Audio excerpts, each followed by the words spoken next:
Hi பசங்களா, எல்லோரும் எப்படி இருக்கீங்க? எல்லோரும் நல்லா படித்து நிறைய மார்க் வாங்குங்க, ஓகேவா? இந்த வீடியோவில் நம்ம என்ன பார்க்க போகிறோம்னா 8th டேபிள் தான் பார்க்க போகிறோம். எவ்வளோ ஈஸி பாருங்களேன் 8th டேபிள். இப்போ பாருங்கள், இந்த மாதிரி நம்பர் எழுதி ஃபஸ்ட்டு வச்சுக்கோங்க. அதுக்கப்புறம் என்ன பண்ணணும்? ஃபஸ்ட்டு 0 1 2 3 4. இந்த 4 மட்டும் 2 டைம்ஸ் எழுதுனா போதும், ஓகேவா? மற்றதெல்லாம் நம்பர் அப்படியே ஆர்டராக எழுதுங்க. 4, அப்புறம் என்ன பண்ணணும்? 5 6 7 8, ஓகேவா? இதுக்கப்புறம் என்ன பண்ணணும்னு பார்த்தீங்கன்னா, இந்த இடத்துல என்ன பண்ணணும்? ஈவன் நம்பர்ஸ் உங்களுக்கு தெரியும் இல்லையா? ஈவன் நம்பர்ஸ் என்னெல்லாம் சொல்லுங்கள்?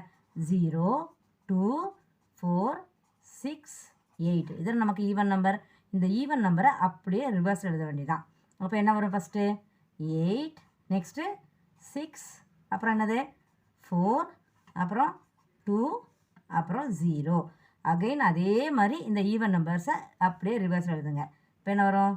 8 6 4 2 0. பார்த்தீங்களா எவ்வளோ ஈஸி? பார்த்தீங்களா 8th டேபிள். இதில் என்ன பண்ணணும்னா, இந்த 4 மட்டும் 2 டைம்ஸ் எழுதணும். மற்றபடி 0லேருந்து 8 வரைக்கும் எழுதிக்கோங்க. ஈவன் நம்பரை அப்படியே ரிவர்ஸில் எழுதுங்க. 2 டைம்ஸ் எழுதிங்கன்னா 8th டேபிள் ஈஸியாக முடிஞ்சிடும், ஓகேவா? இந்த வீடியோ உங்களுக்கு ரொம்ப பிடிச்சிருக்குன்னு நினைக்கிறேன். இந்த வீடியோ பிடிச்சிருந்தா லைக் பண்ணுங்கள், ஷேர் பண்ணுங்கள், சப்ஸ்கிரைப் பண்ணுங்கள். தேங்க்யூ பசங்களா.